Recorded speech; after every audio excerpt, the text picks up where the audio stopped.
To Dhaka, Bangladesh we go now, where the West Indies will have to wait a few more days if they're to close out their series against Bangladesh with a victory after going down by 36 runs in Game 2 on Thursday. As they did in the opening match, the West Indies had the opportunity to bowl first in Dhaka. The Caribbean side, though, had to wait 42 runs before the first wicket. The Windies conceded another 68 runs before Liton Das was removed for a top score of 60. Somir Sarkar, 32, also got among the runs before being Sheldon Cottrell's second wicket of the innings.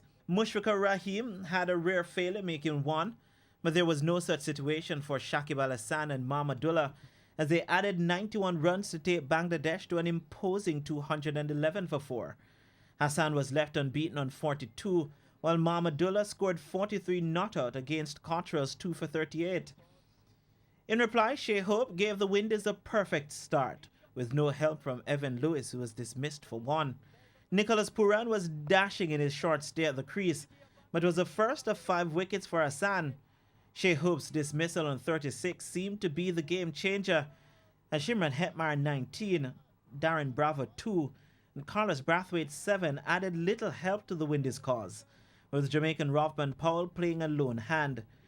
Powell brought up his maiden T20 half-century, but couldn't add a run more. Kemo Paul reached for his bags of heroics, but the Windies fell well short of the line, closing at 175 all out. Hassan closed with career best figures of 5 for 20 to level the series at 1 apiece heading into Saturday's decider. Renata Brown for TVJ Sports.